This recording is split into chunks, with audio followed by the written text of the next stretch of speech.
This episode is sponsored by Bark Technologies. I am so grateful that we parents these days have a safer device option, and that is the Bark phone. The Bark phone was created for families who are looking to ramp up their child's online safety. It has parental controls built in and allows us to manage their entire digital experience and screen time and app access super easily. And now on to the episode. All right, so welcome to Scrolling to Death. Today I am joined by Kathleen Barlow, who is a mom, a teacher, and an advocate for online safety and for protecting kids.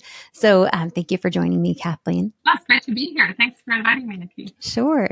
So I'd like to just jump right in and talk about screens at school. And you taught middle school and high school since 2012, right? Yeah, I started in New Hampshire. That's where I've lived most of my life. And I started teaching at a middle and high school charter school there. And that's when phones were just starting to come out. Like, I remember having a few students that seemed to be looking at their phones a lot. And I was like, what are they looking at? Like, it was still like that new for me. I don't even remember if I had a smartphone at the time, but I just remember thinking it was kind of weird. And it just, as the years went on, it just crept in more and more to the point where I was teaching. We moved to Utah a few years ago during COVID, and I was teaching at a middle school this past school year. And I just felt compelled that I needed to be doing something more because things were so bad. The students, between phones and Chromebooks, everything, it was bad, and kids weren't learning, and I just was heartbroken to see what was happening. And so I ended up actually resigning a little bit early. I did give them a lot of notice. I felt badly about it, but I also felt like I need to be doing something. And I felt like I wasn't doing anything with my students. Like, they had no desire to connect with me. And that's usually that's always been one of my superpowers as a teacher, is connecting with students and relationships with them, because it's so important. They had no desire. They did not want to get to know me. I tried so hard. And so then I finally left because I thought I've got to do something more. I'm so sorry you felt like you couldn't make a difference. And even having these students, what subject did you teach? French. Okay. French, yeah. So you had these kids for like an hour or so a day? Yep, I did. And it was an everyday schedule. So I did have them. It was about 50 minutes a day. And but they were just so connected to another world, most of them. And I also think that social media has a role in trying to separate kids from adult mentors and trying to make it seem like, that adult mentors don't count. They don't know what they're talking about. They're just Luddites or they're, and so it was really hard to break through those walls. I'm sure. And there are TikToks that I've heard about, detailed TikToks that say, don't trust your parents, don't trust your teachers, trust us, trust TikTok. This is where you're going to get the real information and support. Yes. And I remember reading this book. Have you heard of the book Hold On to Your Kids? No. It's Gabriel Mate, I think, and I can't remember another doctor. But one of the best parts of that book, it was so mind blowing to me, and just is that in all of human history before this overconnection that we've had, kids have been taught and mentored by the adults in their lives, right? But now we are in this place in history where kids are trying to raise each other, and it's not going well. Right. No. They don't know what, with their underdeveloped brains, and they don't know, and that's lack of experience and wisdom, right? And perspective. And they're trying to raise each other on all these difficult subjects. And as we can see, it's not going well for a lot of kids. Yeah. So you know what? I got a text message this morning from a contact I have in Vermont who works on these issues, and she texted me a photo of the book you just mentioned. And recommended it to me. So hey, I got to buy that book today. It's so good. It's so good, and it really does. They talk about how traditions and values used to be passed down vertically, right, from one generation to the next. Yeah. And now kids are kind of trying to teach their values to each other in this horizontal way, right? Just across, and they're all in the same peer group, and it's not very effective. Yeah, well, and social media companies are having such an influential role in teaching these children what they believe and who they are in not a productive way, because content that is harmful is actually prioritized on social media to teenagers who are vulnerable. So can we talk a little bit more about I want to dig into your experience in the classroom. What specific issues come to mind? Like, what were the worst things about the kids having access to their smartphones in class? Well, I just felt over the years that I was becoming less and less interesting as a teacher, right? Mm-hmm. Because I do not provide the dopamine that their screens provide for them. And so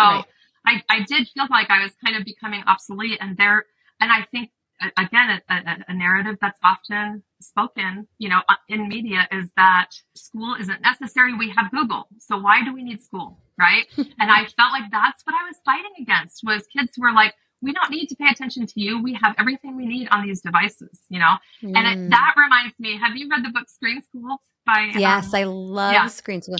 So that's by Matt Miles and Joe Clement. Highly recommend. Yes, and they're both teachers, so they have been in it for so long. I don't know if they still teach. Do you know? Yeah, they do. I've interviewed them a couple of times, so really, I recommend. Yeah, listen in. Oh, so good, so good. But they made an analogy in that book that has stuck with me. That they talk about, like, kind of using the analogy of a water pipe for kind of our brains, right? And so when information flows through, so say the water is flowing through as information. Mm-hmm. If there is no sediment on the bottom, so the sediment would be like foundational knowledge, right? If there's no sediment, then when the water flows through with more sediment, there's nothing for it to stick to. And so that sediment just flows out, right? So we need our kids to have, we all need foundational knowledge. That's how we learn, is by connecting with things that we already know. And so if kids are feeling like everything I need to know is on Google, then they don't have this sediment in their brains for other knowledge to stick to. Mm-hmm. So they said it much better in their book than I did, but I just think that, and I think a lot of these kids, they don't have this foundational knowledge and they don't realize that they're missing it. Yeah.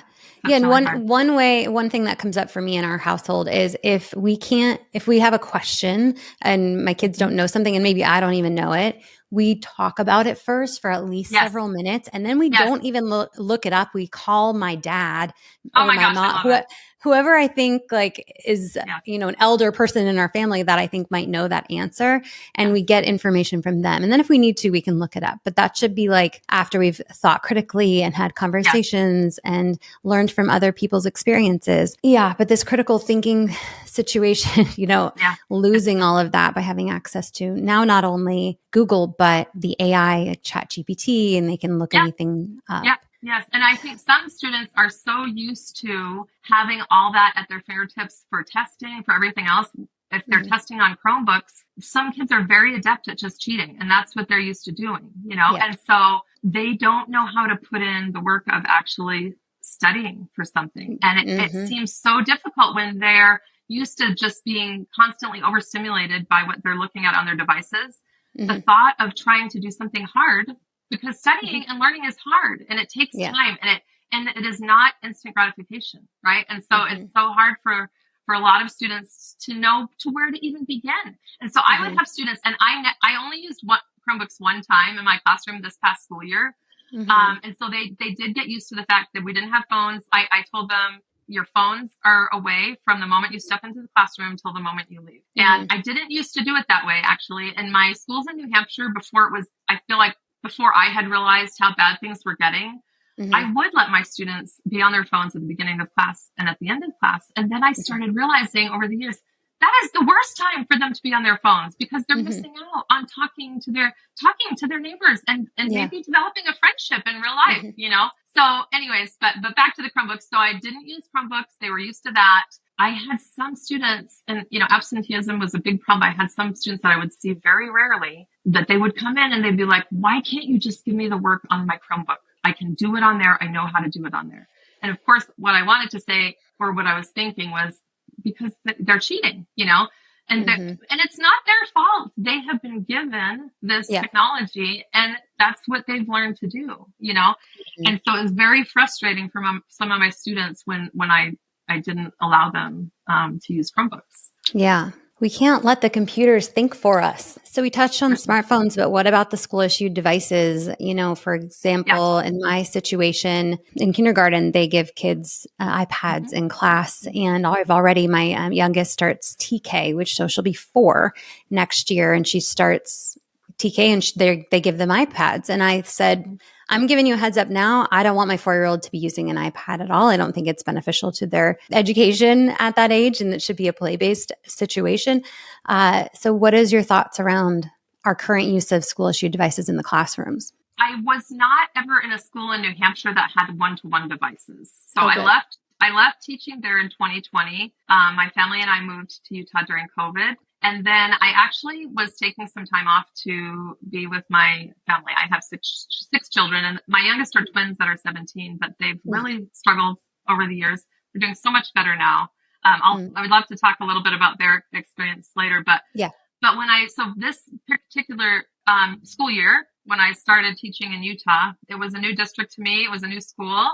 I didn't know, but they did have one-to-one devices. So, like I said, I only used them one time, and I'll have to tell you what happened the time I used them. But what I noticed with a lot of my students, so my students were 7th, 8th, and 9th graders. I noticed that a lot of them, and particularly boys, it seemed, they didn't know how to write with the pen and pencil. Even when they would attempt it, it was like they didn't know how to hold a pencil or a pen. And it was so bizarre in that they just seemed like it made them tired, like they couldn't, like their muscles were not used to doing that. Wow. And I remember asking this, and sometimes then they would just give up and they'd put their heads on their desks. And it was, I'm telling you, Nikki, it was sad to see. But I remember asking one student one time, when did you guys get your Chromebooks, like your one-to-one? He said, oh, kindergarten. And I was like, oh, well, that answers that for me. I mean, they have not learned how to write. And it seems so tiresome for them. It seems tiresome for them sometimes to take, like if I'd say, take your homework out. Homework was a very difficult thing. I really didn't have homework very often, but say something they've been working on. Can you take that paper out of your backpack? It was like such a chore for them to turn around and unzip their backpacks and take something out of their backpack. They would rather just not do it. They'd rather just lay their heads on their desk. And like, this is just such bizarre behavior, right? Yeah. I mean, I just couldn't understand it. So that was really discouraging. And I am a big proponent of paper to pen. I feel like that is how I clear my head. That's how I gather my thoughts. That's how I make connections, is by writing things down. And so I feel like that is such an important thing that a lot of kids are missing out on. Yeah, agree. And so, Lynn, do you feel like kids retain more and learn better from paper rather than screens? I mean, absolutely. Absolutely. 1000%. Yes. And I think that is such a big part of what they're missing and why they don't know how to study. They don't even know where to begin, because when they're trying to do it on a screen, it's not the same. Yeah. So can I tell you the story of the time I did use my Chromebooks? Please. Okay. Yeah. It was not great, but so it was the end of my, I had given my notice and I was going to be leaving. We're having an earthquake. Hold on, Kathleen. There's an earthquake right now. Hold on. Are you kidding? Do you see it shaking? Yeah. Hold on. It's still going. Oh my gosh. I mean, I live in California, so I'm not totally, Oh, it doesn't freak me out crazy. too much. Oh, wow. Okay. Okay. I'm going to leave that in. Okay. Yeah. That was exciting.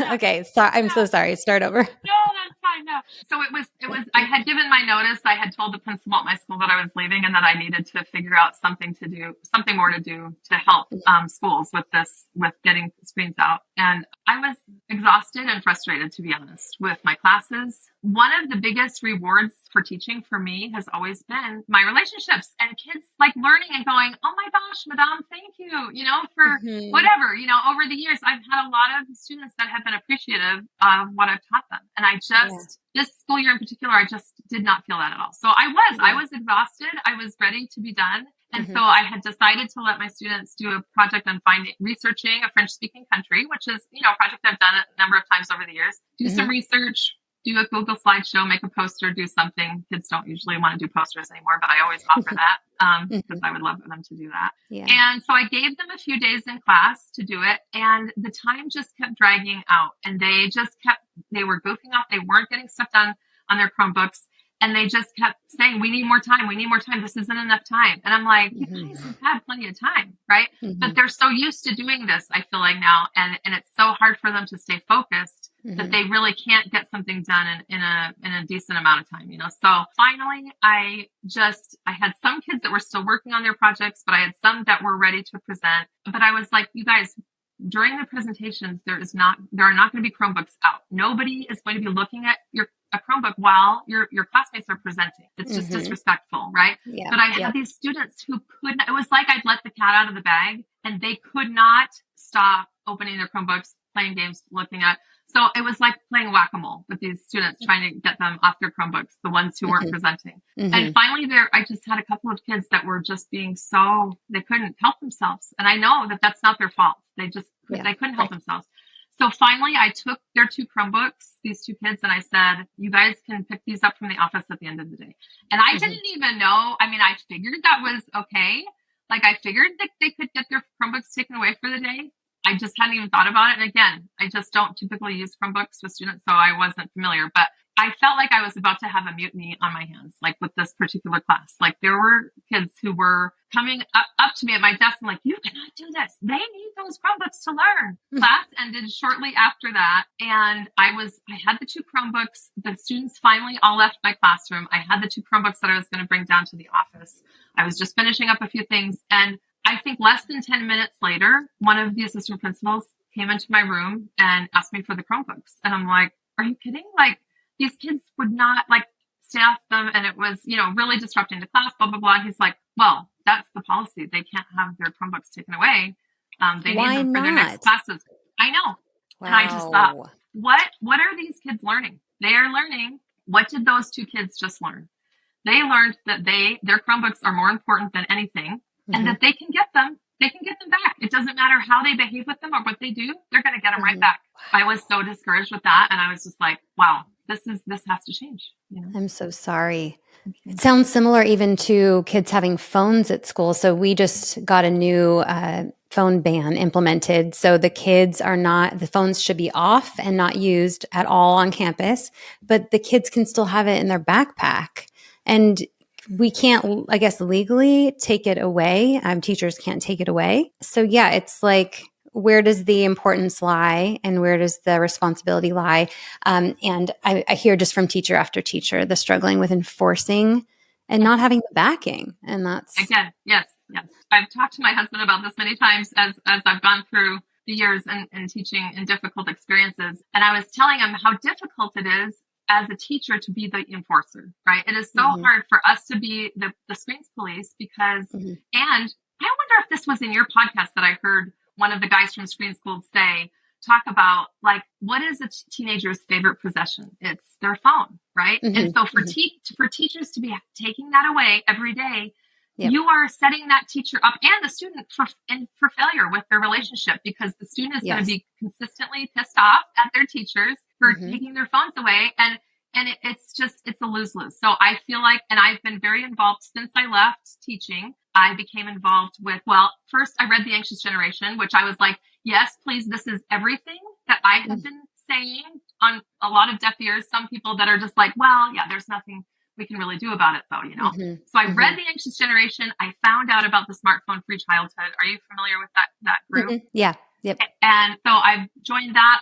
I've been since connected to a number of different organizations, the Phone Free Schools Movement, Screen Time Action Network, Better Screen Time with Andrea Davis, so many Screen Strong. I mean, there's a lot of great organizations and I've really gotten some great connections with them since leaving the school. Your perspective is so important and we need your voice in all of these organizations. Yeah.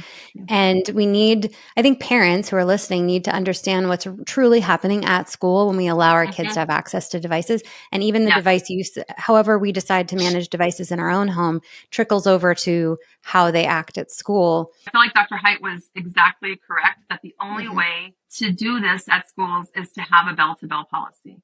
And so it needs to be gone. And, there are yonder pouches, which I've heard have been successful in a lot of schools. I think that could be really great. I've also heard, some schools that haven't had as much success.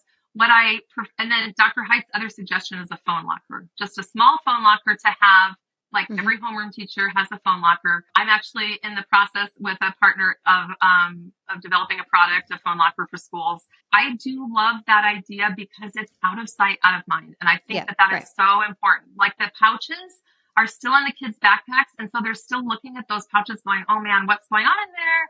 What notifications am I getting? What am I missing? I feel like when they're completely removed from them, it's great. But the thing is about the lockers, that the disadvantage to that is that the liability that some schools feel like, oh, we don't want to be responsible for holding on to that expensive property. But I still feel like it's workable with the lockers in that you can write into a cell phone policy. Students should not be bringing phones to school at all. But if they choose to bring them, then they will be put in these lockers, and we're not going to be liable for theft or damage or anything like that. So, and I do feel like that is the only solution that truly works. But I think most schools are a few steps off of that. They're doing a bell-to-bell policy, but letting the kid have it, it just has to be off. And they're including watches and headphones and all those things in that policy, which I feel like is good, but they're going to see the issues. They're going to see that kids can't keep their hands off of it. There's no way. There's no way. It's too addictive. Jumping in here to tell you more about the Bark phone, which I believe is the safest option when and only when you feel your child needs access to a device. Please don't rush this decision, but when it's time, consider the Bark phone. Bark is built safe from the ground up and uses advanced AI to scan their text messages, their social media, images, videos, and even audio for threats like drug content, cyberbullying, even child sexual abuse material. The Bark phone actually doesn't even allow your child to take a nude image and save it to their phone. The effects of your children's tech use can be worrisome. It worries me. But tools like Bark can give you peace of mind. And if you are making the decision to go with an Android or an iPhone, please layer on the Bark monitoring app. It's high-tech parental monitoring. It scans their activities for harmful content. You can create screen time schedules, block certain websites and apps, and a ton more. More about Bark in the episode notes, but back to my conversation with Kathleen. And then when it comes to school-issued devices, one thing that has come up for me is what kids are accessing that's not related to the lesson. And I keep being told that teachers are keeping an eye on all the students as they're using them. And so if they're, the kid is redirected if they access something they shouldn't. And is that something you feel like is reasonable or realistic? Well, I think it seems counterintuitive to me of the relationship between a teacher and a student, right? Mm-hmm. Teachers and students should be having face-to-face relationships. And it was recommended to me when I went through my own little Chromebook debacle with my students in that project, that there is a program that we had at our school that we could monitor from our screen what kids were doing on their screens. I had no interest in that because I'm like, why? What? That doesn't make sense to me that I'm sitting on my screen watching what they're doing on their screens. Like we should be doing something together in real life, right? They have enough of screens and virtual relationships. They need to have as many actual relationships with people who can actually mentor them as possible. I just don't like that. And my students, I know they were doing all kinds of stuff on those few days that they were on their Chromebooks because I wasn't monitoring them. I actually was in the teacher's lounge one day and heard some teachers talking. They were doing a professional development day, but they could see what their students were doing with the sub on the computers.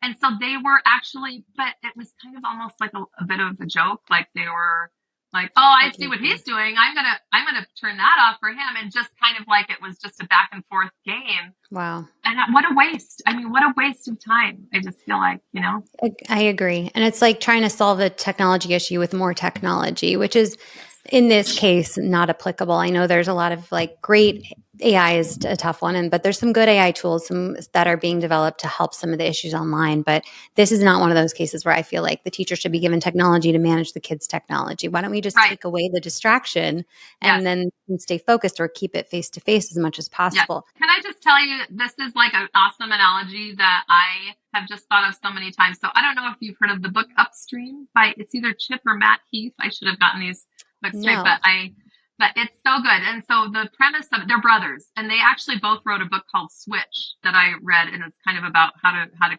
change your leadership strategies and how to implement change, right, in leadership. Yeah. But then I saw this book Upstream, and so it starts with this story, which you've probably heard of. There's like a couple of guys, they're walking along a riverbank, right, and they're just enjoying. They're about to go have a lunch together. And then all of a sudden around this river bend comes this kid and he is drowning in the river. And so they immediately jump in, they grab the kid, they pull him out. And as soon as they do that, there's another kid coming around the riverbed drowning. So they go and get him, they pull him out. And then all of a sudden, one of the guys just decides he gets out of the river and he starts walking upstream. And the other guy's like, wait, there's more kids coming. They're drowning. What are you doing? You need to help me. And he's like, I'm going to find out why all those kids are drowning falling in the river and drowning. And I feel like this is just, when I see technology in our kids, I just see this, we are not thinking upstream, right? And we need to be thinking upstream. Upstream would be taking away the tech rather than trying to constantly put out fires that we do not have enough. We can't solve them all. There are so many things happening that if we were to just take screens out of schools, for example, that is going to solve so many problems, or at least greatly reduce a lot of them in schools. Yeah. Okay. So, my life is just so funny sometimes. I just heard that story for the first time, the upstream analogy, last week when I was in DC at the National Center on Sexual Exploitation, NCOSE. They had a global summit, and Dawn Hawkins there, I think the CEO, she told that exact story. And that was the first time. So now I've heard it twice in 2 weeks. How funny. And Cool. but I wanted to let you tell it so I can have listeners understand that. I think it's so important.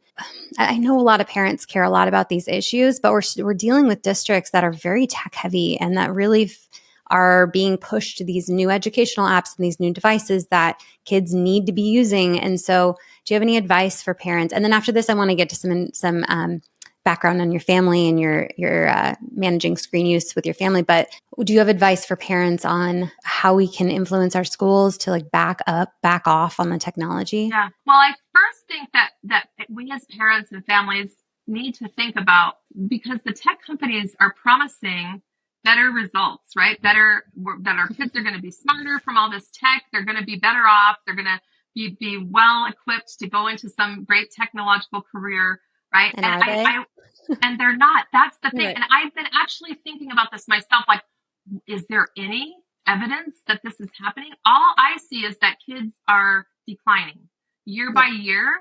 They are declining in school and out of school. They're declining academically. They're declining. Obviously, their mental health is horrific compared to any other time in history. Their emotional health, their social skills. This is all getting worse. And so we need to ask ourselves, what is tech actually helping?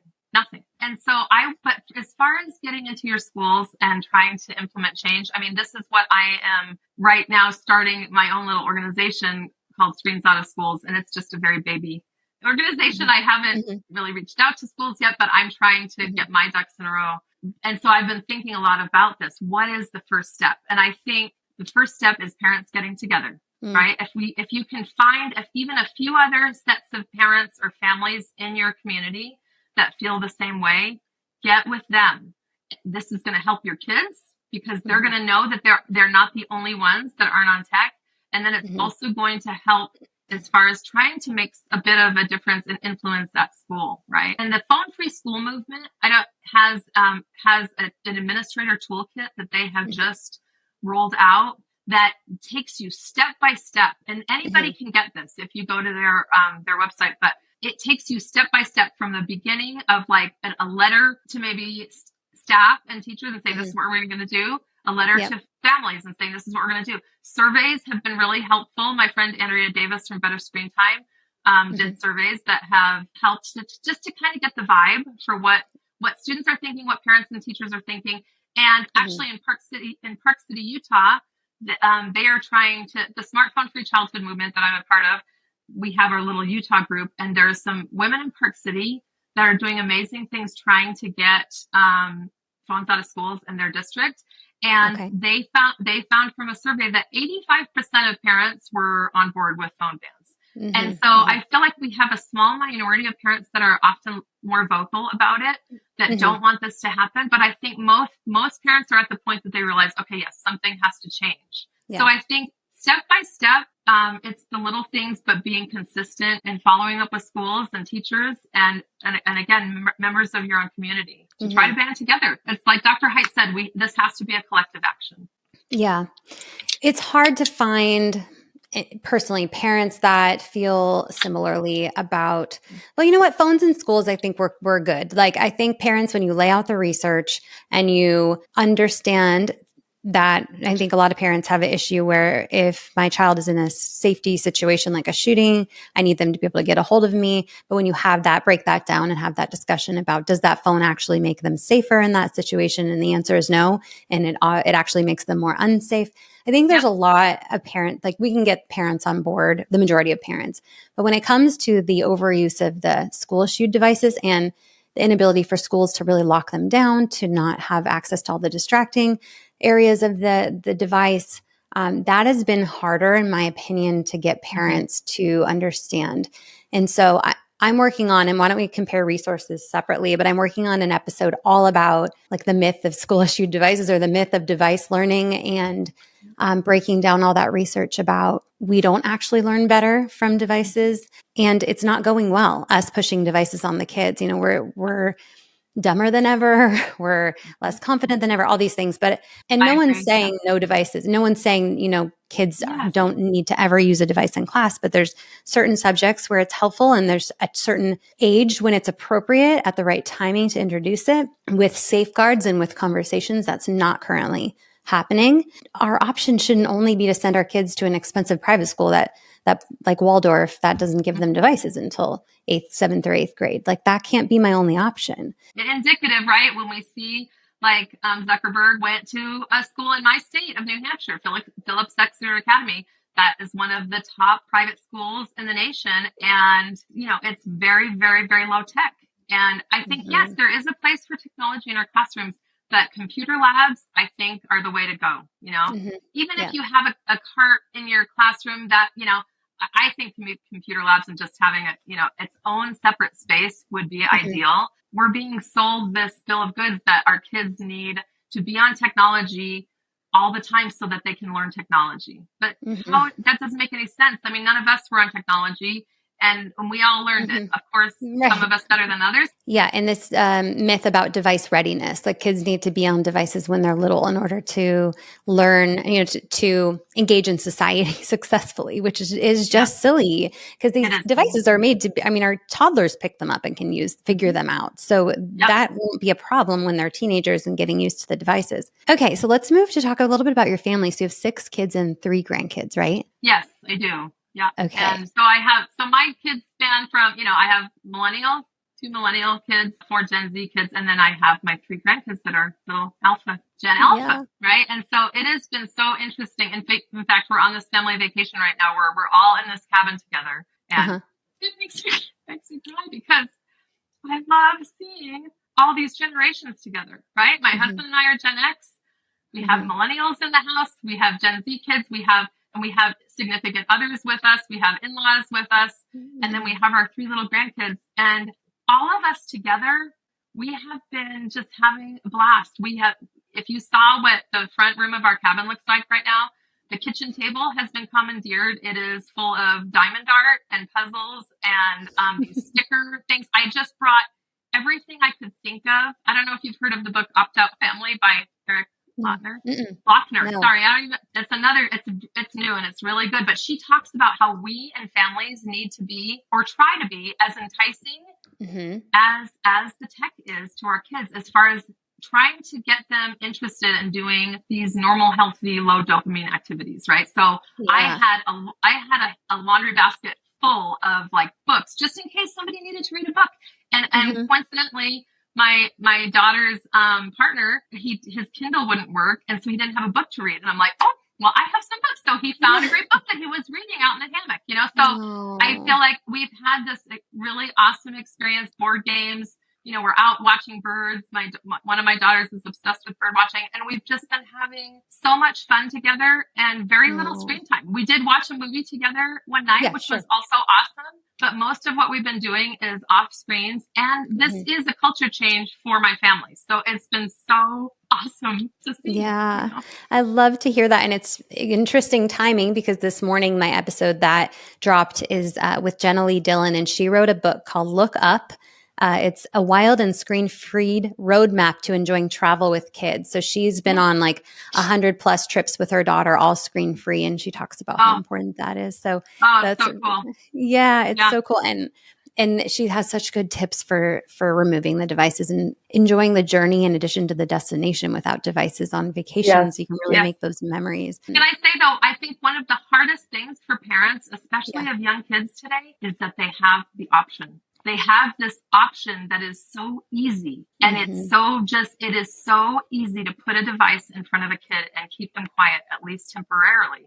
And so I feel, and I did it with my kids with Teletubbies and, all but it was a much different thing, right? With much slower screen time.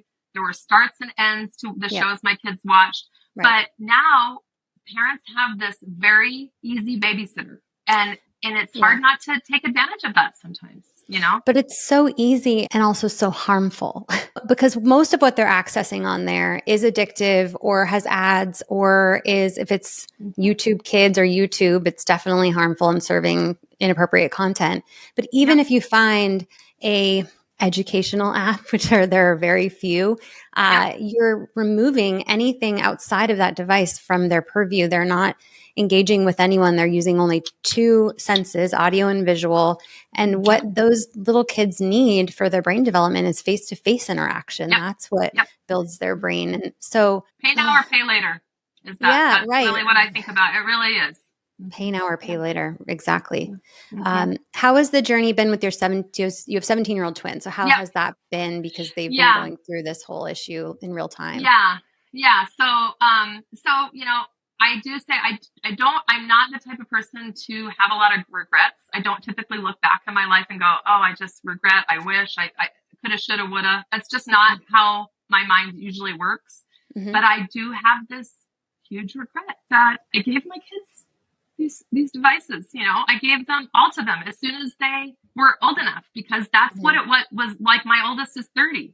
That's what we did. The big Christmas present was some kind of technology every year for years, until I started realizing, wait, what am I doing? What is happening? Right. So by the time we got to my youngest, who are 17, they're actually almost 18, and they're girls, and they've struggled a lot with a lot of things that a lot of kids are struggling with these days. As I've learned more and more, I would say in the past half dozen years, and as I have kind of put aside as much as I could in my own life, like full-time teaching. My husband and I actually had a cake business when we lived in New Hampshire that we did as we were trying to raise all these kids, and it was nuts, And so as I've tried to simplify so that I could focus these last years on my kids, I have just had this pit in my gut, like, why do these girls in particular, because they're the only ones left at home, why do they still have smartphones when I know how damaging they are? And I know that they have a lot of skills that they still need to learn in order to become successful adults, And so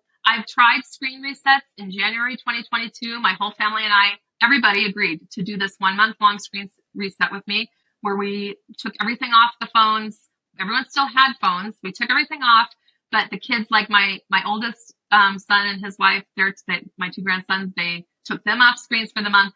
And what happened as a result, there were some amazing things, right? Having one of my kids, perfect attendance at school during that month, straight A's, for the new semester, all these things. They were talking together in the car. They were playing the alphabet game while we were driving places, instead of just sitting on their phones.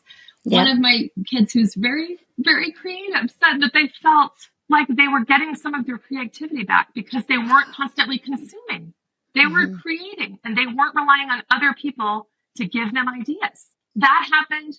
The month was over, and slowly you just slip back in. We've never slipped back to what we were at in that January 22. I feel like since that time, my biggest strength, I feel like, is I'm not going to give up. I am not going to give up on this with my family or with anybody.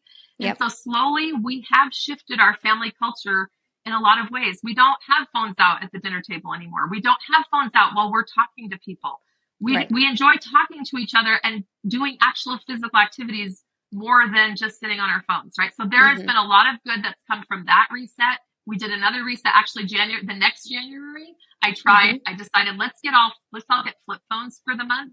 Yeah. And we're going to try to do that. That was a disaster, and I was the worst at it, because we all had to change our numbers, and my kids are like, Mom, you're on your phone more than anybody, because I do use it as a tool. But all of these things have helped our family just become more intentional and thoughtful and realize and look around and go, what kind of world are we living in? Like where everywhere you look, people are just looking down. Nobody is looking at each other. I shouldn't say nobody, but a lot of people, So Yeah. anyway, so finally in 2020, well, I guess at the beginning of this year, 2024, I just couldn't take it anymore. I said, I cannot keep supplying this drug to my 17-year-olds. And so we got them pinwheel phones, which are one of the options for dumb phones. It has not been ideal. It's messed up our family chat. It's messed up the photos on there are terrible. So they say, there are a lot of things that aren't great about that pinwheel phone. We've had technical issues that we've had to resolve. Some of them haven't resolved,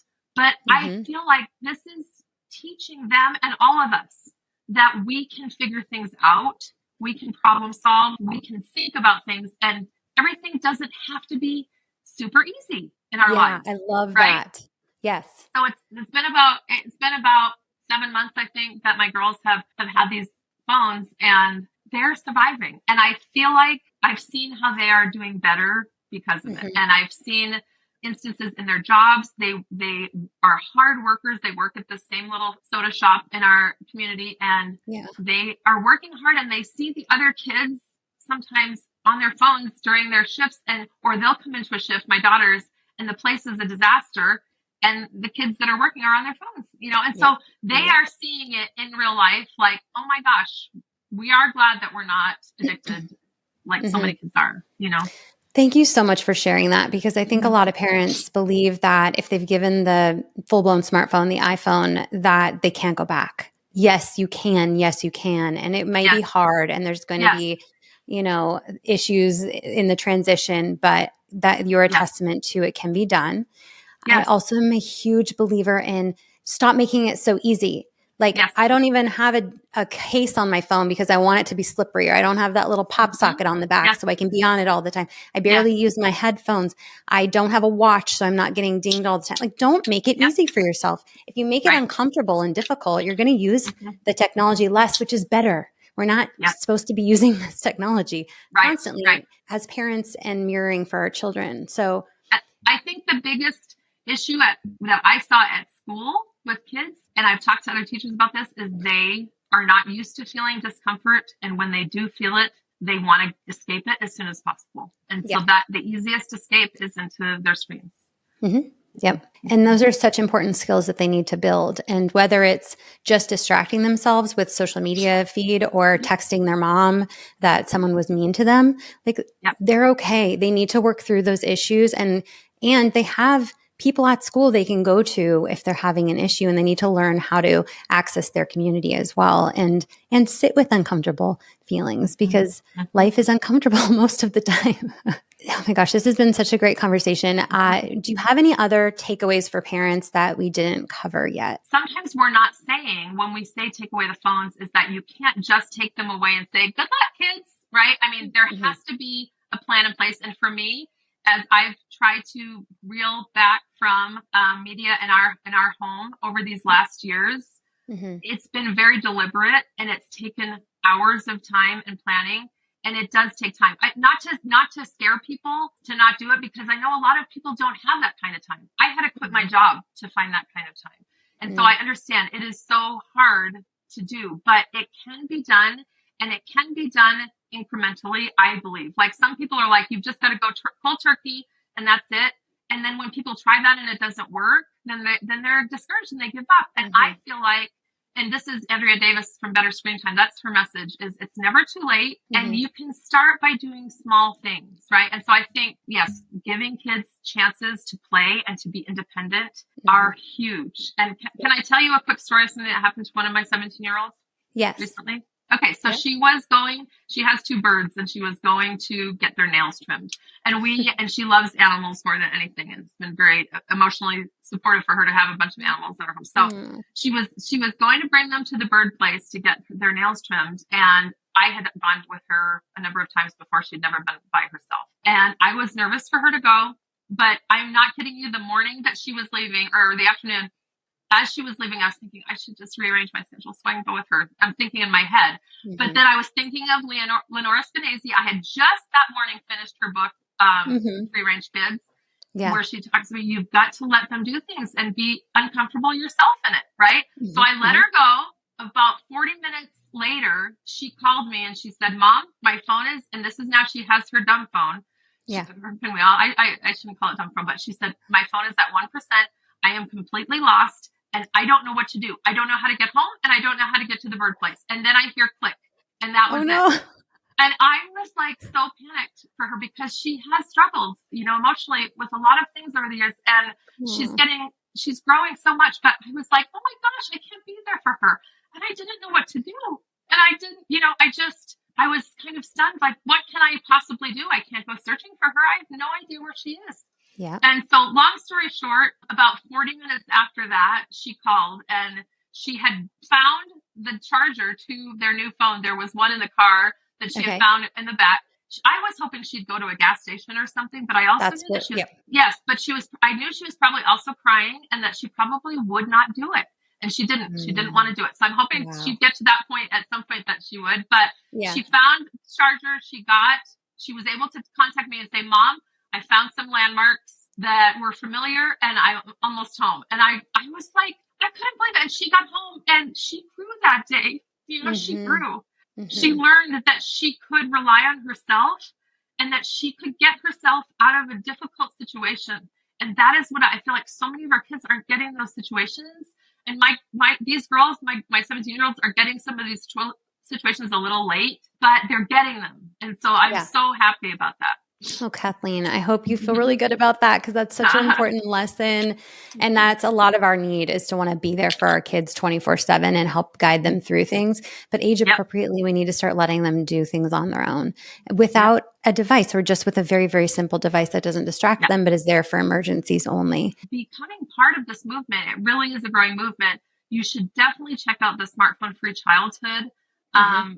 You can go to that website. It started in the UK some months ago and it blew up over there. And so we have started it here as of May. And they have so many resources. You can connect with people in your own state. We're getting like individual state groups. And we do meet on WhatsApp, which is not ideal for a lot of us, but it has enabled us to be able to connect and share a lot of resources and just support. We're supporting each other, not only in getting screens out, but in connecting our own little communities and doing things within our own communities. Like I had been wanting to invite my neighborhood to night rides. My husband and I go on night rides on our mountain bikes a lot and we love it. And we think everyone should try it. And I've been wanting to invite my neighborhood, but I've been kind of afraid to do it. And there was another organization called Feed the Children that I've been kind of involved with. And they had this challenge, like, do something in your community, invite some people in your community to do something together in real life.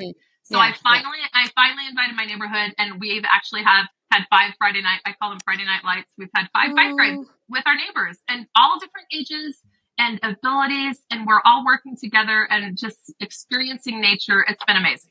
Oh, that's so nice. Okay. So that website is smartphonefreechildhoodus.com for smartphone free childhood. And I signed up and then I feel like I dropped the ball with the WhatsApp thing. So I am going to get back involved in that. Oh yeah.